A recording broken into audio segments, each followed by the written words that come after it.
Le damos la bienvenida al señor Miguel Seara Hatton, economista especialista en temas de desarrollo, macroeconomía y economía internacional. ¿Qué tal? ¿Cómo le va, Miguel? ¿Cómo está usted? Muy bien, muchas gracias. Qué bueno tenerlo aquí con nosotros el día de hoy. El país se aboca a un pacto fiscal. Nosotros se iniciaron las discusiones, uno ve que si por lo menos las propuestas, que si vamos a trabajar con las exenciones, con el gasto tributario, con una cantidad importante de acuerdo. Hay diferentes medidas que se pueden adoptar para poder, dentro de un pacto fiscal. Hablan de nuevos impuestos, sustitución, ampliación de la base, y eso lo podemos ver. Y nosotros tenemos una preocupación, y decíamos esta mañana, que es cómo tantos sectores para competir, cuando vemos el DR-CAFTA, por ejemplo, y los incentivos que dan otros países a sus sectores productivos, todavía aquí hay sectores que están demandando hoy incentivos. Usted tiene hoy una primera página de que el sector Zona Franca habla de que si los incentivos se quitan, van a desaparecer. Usted tiene sectores como el agropecuario que está pasando muchísimos problemas con el tema del DR-CAFTA hoy, con la leche y con el queso. Y usted, por ejemplo, un producto que se acaba de liberar, y tiene sectores como el de las líneas aéreas, que es un sector que no tiene ningún incentivo, pero dice, ¿cómo yo voy a competir cuando los otros tienen un incentivo, los mismos costos que yo, y tienen un incentivo de parte del Estado, que no necesariamente son subsidios, sino incentivos? ¿Cómo usted ve esto? O sea, ¿no tenemos que mantener algunos incentivos o quitamos todos los incentivos para poder ayudar a los ingresos de nuestros próximos presupuestos? A ver, mira, las finanzas públicas están vinculadas al tema de competitividad y el tema de costo. Ser competitivo internacionalmente tiene varios niveles. Un nivel importante es el que hace la empresa, pero en ese nivel el Estado no interviene, sino porque es un problema microeconómico de cómo ser más eficiente en el uso de la energía, etc. Ahora, sí hay un elemento que el Estado tiene que intervenir, que es en la parte de competitividad sistémica. Es decir, todos aquellos componentes de costos que dependen en gran medida, digamos, de la administración, todo el entorno de la empresa, transporte, eficiencia del Estado, impuestos, pero servicios públicos, ¿no? Entonces, el primer elemento de todo esto es que tenemos un Estado ineficiente, muy ineficiente. Un Estado que ni siquiera publica, ni siquiera se sabe, por ejemplo, cuántos son los empleados públicos. No se sabe en este país. Es una información que se tenía publicada desde el año de 1950 hasta el 2006. Se publicaba sistemáticamente. En una época fue más irregular, pero se sabía, aún con retraso, pero se conocía el dato. Después pasó a Contraloría, a la Contraloría, creo, y después desapareció el número. De 2011 ya no se sabe más cuánto empleado público hay en la República Dominicana. Es un problema eso está reflejando, esa es la punta de un iceberg de ineficiencia en el Estado, de cómo gasta el Estado, ¿no? Entonces, el tema eléctrico, por ejemplo. El tema eléctrico, yo creo que no hay ni siquiera Estado financiero. Que una empresa, creo que del año 2011, 2012, no hay Estado financiero. Sí, no hay de las empresas, no hay estados financieros auditados, no hay. No sabemos cómo se ha manejado Catalina públicamente. O sea, no hay un detalle, ¿no? No se sabe cómo se está financiando. Entonces, todo eso es parte de la ineficiencia del Estado. Puede ser que lo estén haciendo maravillosamente. Yo no te puedo decir pero no transparente. Pero tiene que ser transparente para garantizar eficiencia. Entonces, cuando tú no resuelves eso, tú tienes un problema de costos muy altos en la economía dominicana, ¿no?, que no resuelve. Entonces, tú tuviste acceso al mercado. Vamos ahora al tema de comercio internacional. El problema de este país siempre se debatió que era un problema de acceso al mercado. Nosotros hemos tenido acceso al mercado norteamericano desde la iniciativa de la Cuenca Riga. En el año de 1990, por ejemplo, el arancel efectivo promedio era 4%. En el año 97 era alrededor de era alrededor de 0.8, 9%, o sea, menos del 1%, y hoy día es 0.3 o 0.2. O sea, prácticamente cero. Eso significa que no hay problema de acceso a mercado, por lo menos por la parte impositiva, ¿no? Entonces, en la economía dominicana tenemos una paradoja muy interesante. O sea, se ha bajado los aranceles, hemos tenido acceso al mercado americano, al mercado norteamericano, al mercado europeo, pero al mismo tiempo nuestras exportaciones se han estancado. Y se han estancado por el problema de competitividad sistémica. Entonces, ambas cosas están relacionadas. Yo, si le doy un incentivo a una empresa, es una forma de compensar por los costos ineficientes que tengo por otro lado. Entonces, yo creo que lo primero que hay que hacer, y no es nada anormal, nada extraordinario, es mejorar la eficiencia del Estado, llevarla a la media, aunque sea a la media. Los servicios públicos tienen que funcionar, el problema de seguridad tiene que funcionar, el problema de salud tiene que funcionar, el problema de educación tiene que mejorar. Estoy hablando de los servicios públicos básicos que te influyen en el costo de la empresa. Porque si tú no tienes electricidad, tú tienes que tener una planta. Sí. ¿No? Y por ejemplo, con países que te dicen a ti, perfecto, estamos totalmente de acuerdo con lo que usted maneja, pero lo que usted nos dice, pero un sector, un país que le da a un productor de leche, le da un subsidio o un incentivo allá, y que aquí no lo tenemos, ¿cómo usted quiere que nosotros? No, hay que ajustarse a las reglas de la OMC. Si otro lo da y está autorizado para hacerlo, bueno, porque nosotros no podemos hacerlo. Ahora, el problema es si eso compensa. Porque si yo no resuelvo el problema de electricidad, ¿cómo yo refrigero la leche? O sea, ¿cuál es mi costo a refrigerar al proceso de mantenimiento de esa leche cuando en otro país esa refrigeración tiene un costo menor? ¿Me entiendes? Entonces, yo lo que creo que el problema está en cómo transparentar las operaciones del Estado. Primero y antes que nada. Sí. Primero y antes que nada. Ahora, a mí me llama la atención el tema, y sería bueno que tú me explicaras si tenemos un estudio realmente hecho con el tema del estancamiento de las exportaciones. Porque hemos hablado muchos años aquí de que tenemos que exportar, tenemos que generar divisas, porque tenemos un problema de balance grande, de balance de pago. Y usted dice que por la ineficiencia del Estado y por no tenemos igual de competitividad. El sistema, o sea, el transporte, por ejemplo, el transporte público es muy caro. Pero pregunto ahí, ¿qué parte quizás no ha hecho el sector privado en esa parte de lo que tiene que ver con, que son los que generan las exportaciones, que no haya hecho posible que el gobierno tenga que cambiar? ¿Cómo es? ¿Qué no ha hecho el sector privado, que son los exportadores? ¿O qué presión ha dejado de hacer para que el gobierno siga siendo ineficiente y realmente no haya un problema de competitividad? Bueno, hay un problema, otra vez, un sistema que funciona sobre la base de la ausencia de transparencia, ¿no? O sea, en realidad la sociedad dominicana, el hecho, por ejemplo, de que todo el sistema de justicia esté capturado, o gran parte del sistema de justicia esté capturado en la República Dominicana, y tú no sabes si una sentencia es fruto de un dinero que yo avancé o del derecho legítimo. Ya lo vemos ahí en los jueces. Entonces, si es fruto del dinero que yo avancé, mientras más dinero yo tengo, yo puedo...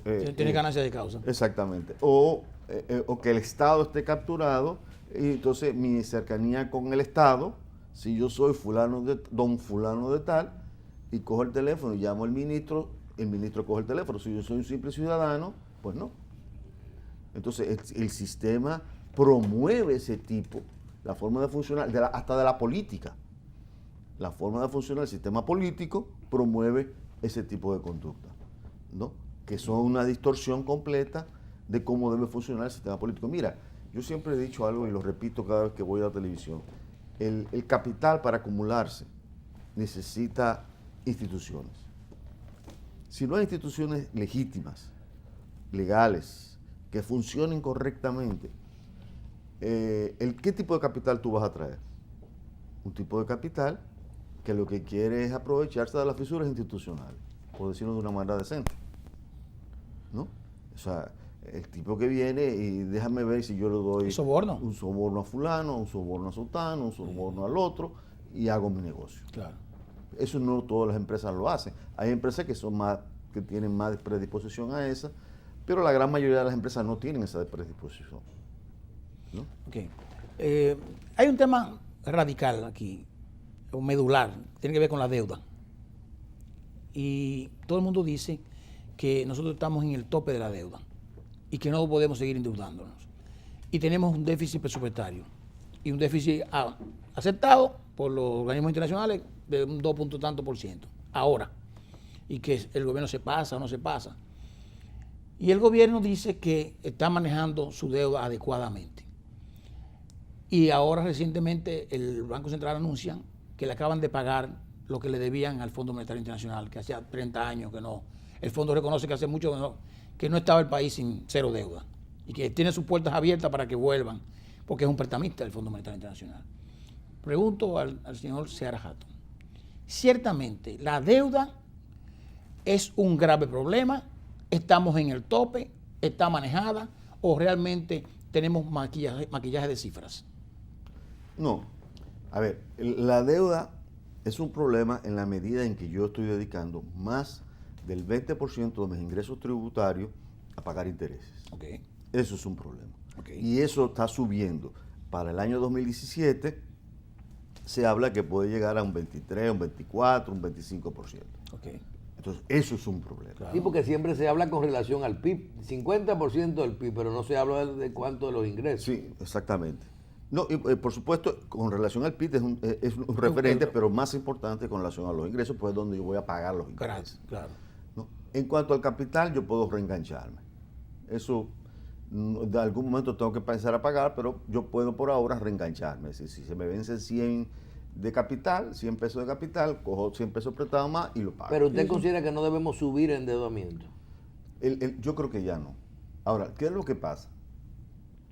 El mundo aprendió que los países, ¿no?, se matan, mueren si es necesario, pero pagan la deuda soberana. Curioso que en el siglo XXI esté ocurriendo eso. Sí, sí. O sea, el mundo aprendió Que el crédito de un país. que la deuda soberana se paga, la deuda que coge el Estado, garantizada por el Estado. Claro. A menos que tú quieras apearte de la globalización. Hasta Venezuela está pagando. No, No. pero Grecia, yo pongo varios ejemplos. Es el mejor Grecia, modelo. Miren. mira Grecia. Grecia hizo un plebiscito, Sí. un partido político que era Syriza, perdón. Para no pagar. Que exactamente, Syriza hace un plebiscito, el primer ministro Tsipras, para no pagar. Y al final tuvo que pagar. Claro que sí. España ha pagado un costo altísimo por ese ajuste interno. Argentina. Argentina ahora, con estos bonos buitres, Sí. ¿no?, con estos fondos buitres, Sí.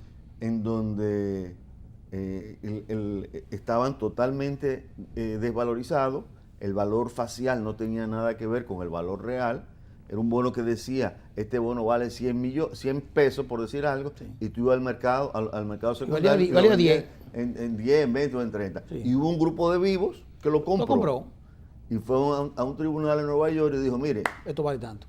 yo compré esto, no importa con lo que yo haya comprado, pero hoy dice que el Estado argentino tiene que darme los 100 pesos. Y hubo que darle los 100 pesos. Macri tuvo que pagar. Sí. Entonces, ese principio hace que si República Dominicana, un país medianamente organizado, cual que sea, sale al mercado internacional y coloca bonos, la gente te lo va a comprar. Claro. Porque ya aprendió. Y entiende que va a pagar. Va a pagar. Sí. Y si no paga, se va a pegar de la globalización. Puerto Rico, por ejemplo. Bueno, Puerto Rico va a pagar con su sangre, sudor y lágrimas. Pero va a pagar. Pero va a pagar. Porque tiene que pagar. Exactamente. Pero déjeme interrumpirlo un momento, doctor, porque yo creo que este tema es medular, y lo repito la palabra. Usted ha dicho que el problema principal es que si el nivel de mis ingresos versus lo que yo tengo que pagar de deuda me está afectando, yo debo preocuparme. La pregunta viene, el gobierno está inmerso en una reforma integral fiscal. ¿Por qué? Porque dice que la presión tributaria es baja en República Dominicana. Lo tenemos diciendo, cansado de decirlo. Pero no podemos aumentar la presión tributaria porque entonces se dice, no podemos aumentar impuestos. Pero lo que están diciendo ahora es, nos están diciendo, no, vamos a hacer un happy medium. Puedo aumentar un poco, puedo bajar el gasto y realmente efectivamente algo tengo que hacer. Porque en verdad la presión tributaria es baja. Aunque Michelle dice que de otro punto de vista le afecta como si fuera empresario. ¿Está bien enfocado la reforma fiscal integral como la están planteando o realmente seguimos con el problema? Bueno, primero te aclaro, digo algo. Hay un tema fundamental de cómo yo uso la deuda. Yo siempre he dicho, endeudarse no es ni malo No, claro. ni no, bueno. Claro. O sea, ¿Qué voy a hacer con el dinero? Exactamente. Entonces, Claro. si una deuda no se repaga, si una deuda no genera los fondos necesarios para repagarse, es una deuda mala. Si yo cogí la plata Para un cumpleaños. para comprarme, hacer un cumpleaños, Sí, está mal. no, está mal. Y mucho del dinero que cogió la República Dominicana, que ha cogido la República Dominicana, ha sido para celebrar cumpleaños, diciéndolo de una manera Sí. más suave. Más suave. Ha sido para pagar intereses, por ejemplo. No, En algún momento sí, Pero hemos eso- estado en un eso- sistema Ponzi. pero eso no es mal necesariamente. No, si tú coges préstamos para pagar intereses, sí. Si tú coges préstamos para pagar capital, no. Que es para renegociar. Sí, pero sí, muchas veces aquí ha habido momentos, inclusive yo creo que el año que viene lo vamos a hacer, vamos a tomar préstamos porque son 120 y tantos mil millones de pesos el vencimiento. ¿No? O sea, Y no va a tener necesariamente. ¿Perdón? No va a haber dinero para pagarlo No necesariamente. va a pagar necesariamente, porque sí, tendría que generar un superávit primario de 120 mil pesos, correcto, el correcto. doble casi Correcto. de lo que tiene ahora. Correcto. Una cosa, nosotros vemos todos los meses como nuestro Banco Central, que nosotros criticamos, pero les reconocemos que se han manejado establemente nuestra macroeconomía. La tasa de cambio, estamos estables. Cuando se habla de crecimiento, nosotros no estamos de acuerdo. Decimos, bueno, 7%, ¿de qué? ¿Dónde está ese crecimiento? Ellos mismos explican, bueno, es que el crecimiento no se desparrama hacia abajo con el tema de no llega a los sectores que son los que lo perciben bien. Nos explican eso. Andrés Terrero dice, es un problema de cómo se hacen los estudios, los estados, como las fórmulas que se utilizan para estos indicadores. Y ahora nosotros mismos, usted dice, bueno, el endeudamiento depende de si tú pagas intereses o para qué tú uses la deuda. Estas fórmulas que utilizan los estados, los gobiernos, los bancos centrales, los economistas, como sea, siempre no hay una fórmula para poder decir que las cosas van mejor o poder endeudarse más o poder dar mejores indicadores de acuerdo a cómo usted utilice la fórmula que la correcta. Hay más de una fórmula para las cosas. Por ejemplo, usted acaba de mencionar el gasto. Si usted dice ahora mismo, no, con el ingreso que no entraron, solo paga los intereses, pero hay que endeudarse para tal cosa. No. O sea, depende cómo usted lo ponga, si al revés o al... No, primero, con respecto yo creo que el problema del endeudamiento depende, sí, es cierto, depende cómo para qué me endeudo. Pero hay un principio, la deuda tiene que poderse repagar. Si no me repago, estoy mal. Si yo cogí, vamos a suponer los bonos, los préstamos de Petrocaribe, que es lo más intuitivamente que la gente más perfectamente pueda entender. Sí. Petrocaribe, ¿en qué se utilizó? Independientemente de la solidaridad con el pueblo venezolano y todo eso, que no estoy No cuestionando. lo comimos. No lo comimos. Cumpleaños. ¿Qué usamos? Utilizamos para subsidiar Energía eléctrica. la energía. ¿No? En vez de utilizar ese dinero y reinvertir en la capitalización del sector eléctrico y cambiar la matriz de oferta energética, lo que hicimos fue utilizarlo para cubrir un subsidio. Pero era cambiar ese subsidio versus un aumento de la energía. Bueno, lo que pasa es que a la larga tú vas a tener ahora el aumento. Sí, sí, exacto. ¿Me A entiendes? posteriori, tú a posteriori. tú vas a tener el aumento. Tú postergaste, tomaste una mala decisión. Pero el Las acuerdo malas decía que decisiones era se para pagan. eso. Las malas decisiones se pagan. La pagas ese día O un momento llega. o la semana que viene o el mes que viene y le vas a pagar más cara. ¿No? Ahora, yo quiero decir algo previamente al problema de la presión tributaria y de los impuestos. El gran problema de este país es que necesitamos mejorar la calidad del gasto y eso es lo primero que hay que hacer. Porque yo no hago nada, hacer un pacto fiscal si no mejoro la calidad del gasto. Lo que el gobierno está planteando, deme 100 millones más, denme 200 millones más y no me toquen el gasto, ¿no? No, pero lo que está planteando es las dos cosas. No, pero vamos a revisar primero la Claro, calidad del claro, gasto. claro. El Estado dominicano no tiene ninguna legitimidad, de pedirle un centavo más a la ciudadanía de impuestos. Hasta que yo no tenga claridad Y como lo que ciudadano hace con el gasto. de lo que hace con el gasto. Por ejemplo, Sí, sí. yo como ciudadano exijo una auditoría clara de lo que está pasando en el Ministerio de Educación. ¿No? Yo quiero saber cómo está gastando, cómo se está empleando. El 4%. Yo quiero saber cuánto empleado público hay, fijo y temporal. Y quiero un estado, porque eso se ha publicado aquí hasta por ministerio. Hasta por ministerio se publica. ¿Por qué no se está publicando? Tú eres contador público, ¿no? Así es. Yo soy economista, pero yo tengo familia que era, mi papá y mis tíos eran contadores y me decían, cuando tú ves una contabilidad, cuando tú ves desorden, es porque tú estás escondiendo algo. Sí. Yo tengo todo el derecho a asumir de que ahí está ocurriendo algo mal hecho. Entonces yo quiero claridad. Entonces primero, después que yo tenga claridad y que yo pueda establecer realmente las necesidades, porque ahora no sé cuáles son las necesidades.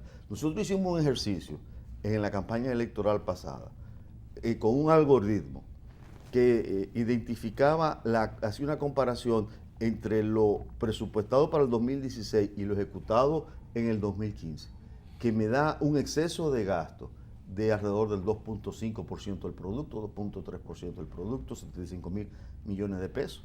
El exceso. El exceso, o sea, cosas como esta. Tú decías, voy a poner un ejemplo, ¿no? Sí, sí. Yo gasté 100 pesos en materiales y suministros en el año 2015.